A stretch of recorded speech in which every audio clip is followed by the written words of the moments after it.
नहीं जाऊंगा, नहीं जाऊंगा, मैं नहीं जाऊंगा थाने से, नहीं जाऊंगा, इसका ले आएगा और अरेस्ट ले जा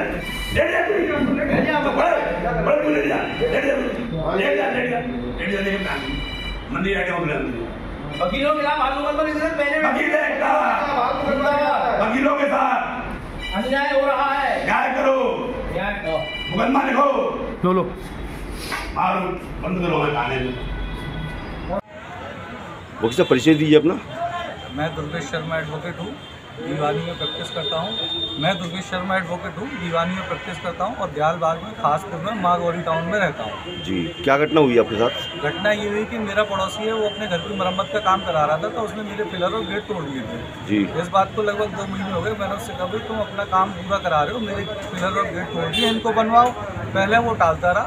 संडे वाले दिन 13 तारीख को सवेरे 8:30 पौने 9 बजे करीब की बात है, उसकी लेबर काम कर रही थी। मैंने फिर उस दिन कहा आज छुट्टी का दिन है, तुम्हारा पूरा घर का काम हो गया है, आप मेरे भी गेट और पिलर और गेट बनवा दें। आप 2-3 महीने हो गए टूटे हुए। इसी बात पे तैश में आके वो पति पत्नी बोले आज तेरा गेट और पिलर ही बनवाते, इकट्ठा ही बनवा देते हैं। ये कहते हुए उन्होंने पहले मुझ पर पत्थर अंदर टाइल्स रखी हुई थी, अपने घर से टाइल्स उठा के टाइल्स फेंक के मारी। मैं अपने आप को बचाने के लिए पीछे हटा तो अपनी लेबर से बोला आज इस वकील को सबक भी सिखा दो। तो वहाँ फावड़ा रखा हुआ था, लेबर ने और दीपक ने उठा के फावड़े से एकदम से मुझ पर वार किया, जिससे मैं बचा।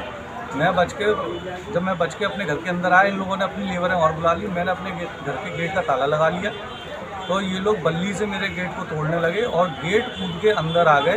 अंदर आके गेट का ताला खोल दिया, जिससे वो सब लोग अंदर से चले आए और लोगों ने मारना पीटना शुरू कर दिया। मैं उनको धकेलने लगा, मुझे बचाने मेरी पत्नी आई, तो उस बीच बचाव में मेरी पत्नी के सिर में डंडा लगा और उसके चोटें आईं। उसके बाद कॉलोनी के भी लोग आ गए, उन्होंने इनको बीच बचाव करके अलग किया और बाहर कर दिया। मैंने फिर गेट में ताला लगाया तो ये लोग पत्थर फेंकने लगे बाहर से। उस पत्थर की चोट से मेरी पत्नी के यहाँ आँख के नीचे ये पत्थर पड़ा, तो ये चोट आई आँख के नीचे, और सिर में जो डंडा लगा था पत्नी के उससे उसके सिर में चोट आई। उसके बाद हमने पुलिस को फ़ोन किया। जब पुलिस आई तब ये लोग पुलिस के सामने भी उपद्रव करने लगे, तब पुलिस को मजबूरी में अपने साथ एक कोबरा और बुलानी पड़ी। एक कोबरा से वो लोग नहीं समझ रहे थे, तो एक कोबरा और बुलानी पड़ी।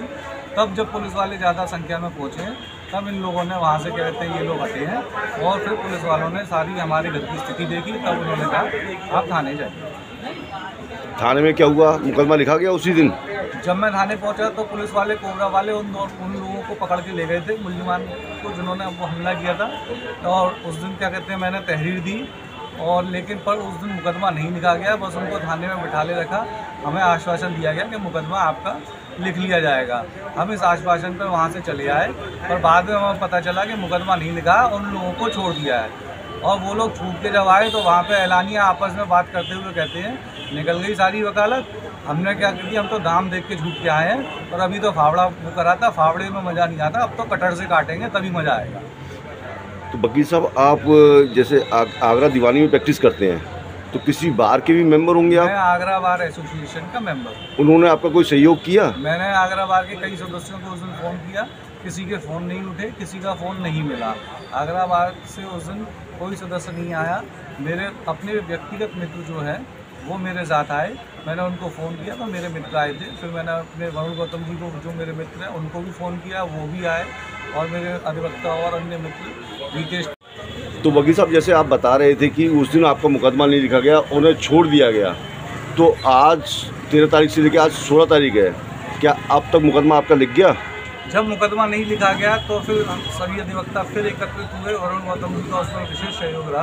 फिर अधिवक्ता एकत्र होकर कल 15 तारीख को फिर थाने पहुँचे, और जब थाने जाकर फिर वहाँ कहा कि अब अगर क्या कहते हैं आप हमारा मुकदमा नहीं लिख रहे हैं तो फिर आप हमें ही अंदर कर दीजिए, कम से कम हम अंदर जेल में सुरक्षित तो रहेंगे। बाहर अगर रहे तो वो लोग हमें धमकियाँ दे रहे हैं, वो फिर मार डालेंगे, तो आप हमारे विरुद्ध मुकदमा लिख के कम से कम हमें अंदर कर दीजिए। तब फिर क्या कहते हैं पुलिस ने मुकदमा लिखा, लेकिन उन उचित धाराओं में नहीं लिखा जो मेरी पत्नी के चोटें आई हैं, जो मेडिकल है उसमें नहीं लिखा। मात्र मारपीट में ही मुकदमा लिख के एक्सक्लूसिव कर दी, और अभी भी अभियुक्तगण खुलेआम ही घूम रहे हैं। जैसे कि आप बता रहे हैं कि आपकी पत्नी की ये सर में ये चोट आई है। बिल्कुल बिल्कुल। ठीक है, तो इन पर क्या धारा बनती है आपके हिसाब से? आप वकील हैं। इन पर 308 बनेगी, और मेडिकल में भी है, इंजरी सीरियस है, और एक्सरे के लिए भी एडवाइस है, एक्सरे और सीटी स्कैन के लिए भी एडवाइस है। और इन पे 308 बनेगी, जानलेवा हमला हुआ है हम पे, और इस चोट पे 308 बनेगी। और चूँकि फावड़े से हमला किया है, जानलेवा हमला है, इसलिए 307 भी बनेगी, जान से मारने की नीयत से किया है। क्या तभी 307 पुलिस लगाएगी जब मेरे चोट आ जाती, फावड़े से मैं कट जाता, सिर मेरा फट जाता, तब क्या तो तभी लगेगी? तब तो शायद 302 बनती है। क्या तभी या मैं मर जाता तभी पुलिस लगाएगी? अगर मेरे चोट नहीं आई किसी के हमला करने पर, मैंने स्वयं को बचा लिया, तो क्या ये मेरी गलती है कि मैंने स्वयं को बचा लिया? तो क्या उसमें 307 नहीं बनेगी? जान से मारने की नीयत से किया, ये सब CCTV में रिकॉर्डेड है। तो वकील साहब, जैसे कि आप अधिवक्ता हैं, आपका ही मुकदमा आपने देखा किस तरह लिखा गया, जब वहाँ पे आपको प्रदर्शन करना पड़ा, वहाँ पे लेटना पड़ा, तो बाकियों के साथ पुलिस क्या करती होगी, कभी सोचा है आपने? जब हम न्याय दिलाने वाले अधिवक्ता हैं, लोगों के लिए लड़ते हैं, अगर अपने ही मुकदमे के लिए हमें 3 दिन परेशान होना पड़ा, तो आम जनता प्रदर्शन करना पड़ा थाने में, प्रदर्शन करना पड़ा, तो आम जनता के साथ पुलिस किस तरीके का व्यवहार करती होगी, कैसे मुकदमा नहीं लिखती होगी, इस परेशानी को अब हम समझ सकते हैं। मैडम, आपका नाम क्या है? मेरा नाम नेहा शर्मा है जी। क्या हुआ था उस दिन आपके साथ में? उस दिन संडे का दिन था, 13 तारीख थी। हम सुबह मतलब 8:30 9 की बात थी, तो हम लोग ये बात करने गए थे कि कैसे काम कब होगा, और उतने में ही जो आपका गेट तोड़ दिया गया था, पिलर तोड़ दिया गया था, ठीक है।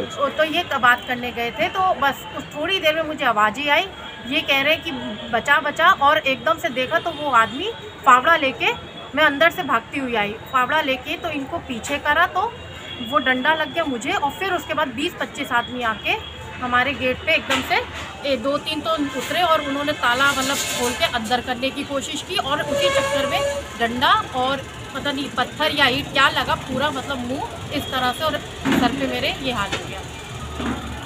अभी जैसे कि वकील साहब बता रहे थे कि जो घटना आपके साथ में हुई है, उन धाराओं में सुसंगत धारा जिसे बोलते हैं, उन धाराओं में मुकदमा नहीं लिखा गया, हल्की धाराओं में मुकदमा लिखा गया, और आपके जो आरोपी जिन्होंने आप पे हमला किया था आज भी आज़ाद घूम रहे हैं जी। तो आप क्या कार्रवाई चाहती हैं? योगी जी के राज में अगर महिला सुरक्षित नहीं है, मेरी 2 बेटियां हैं, एक 10 साल की, एक 8 साल की, जिस तरह से 20-25 आदमी आ गए, आदमी का संग कुछ गलत हो जाता है ठीक है, लेकिन औरत का आप भी जानते हैं, तो यहाँ पे पुलिस नहीं कर रही है, पुलिस की सबसे बड़ी गलती है, उनको गिरफ्तार करना चाहिए। बल्कि हमारा घर बिल्कुल दीवार से दीवार लगा हुआ, और कल भी मिस्त्री ने मेरे साथ बदतमीजी करी है। अच्छा मैडम, एक चीज़ मेरे को बताइए, आप कुछ जॉब करती हैं या घरेलू महिला हैं? घरेलू महिला हूँ। तो जैसे कि आप एक अधिवक्ता की पत्नी हैं, ठीक है, आपने देखा आपके साथ क्या हुआ और कितने दिनों बाद मुकदमा लिखा गया, तो इस खबर के माध्यम से आप क्या संदेश देना चाहती हैं माननीय मुख्यमंत्री जी को और प्रधानमंत्री जी को? योगी जी से और मोदी जी से सिर्फ एक ही मेरी रिक्वेस्ट है कि जिस तरह वो चाहते हैं कि देश का विकास हो, उस तरह हमारा या आम जनता का बात सुनी जाए। ये जो लापरवाही बढ़ती जा रही है, इसके लिए उन्हें पुलिस द्वारा, तो वो प्लीज़ इसको सही करें, सिस्टम को सही करें। जैसे कि अभी वकील साहब ने बताया कि आपके सर में बहुत गहरी चोट आई थी, ठीक है, और ये थोड़ी और गहरी हो जाती या थोड़ी चोट और ज़्यादा लग जाती तो आपका क्या होता? मैं आज जाना बैठी होती, क्योंकि सर की चोट है। फिर भी उसके बावजूद आपका मुकदमा नहीं लिखा गया, और लिखा भी गया तो जब वकील अधिवक्ताओं ने, जब आपके पति के जो सहयोगी अधिवक्ता है उन्होंने प्रदर्शन किया थाने में, तब जाके मुकदमा लिखा गया, तो ये कहीं ना कहीं पुलिस की लापरवाही है। पुलिस की लापरवाही बिल्कुल मैं मानूंगी। अब पुलिस लापरवाही क्यों कर रही है, इसका जवाब वो दे और उनको गिरफ्तार करें। हमारे बगल में ही वो रह रहे, घूम रहे हैं खुलेआम, और अभी तो मेरे पति ऐसा तो है नहीं काम पे नहीं जाएंगे, मैं अकेली रहूँगी, 2 बच्चियाँ हैं मेरे साथ, और एकदम दीवार से दीवार है। अगर कल को कुछ मेरे साथ हो जाता, कल शाम को भी मेरे साथ बदतमीजी हुई है 5 से 6 बजे के बीच में, तो मैं सुरक्षित नहीं हूँ। Thank you.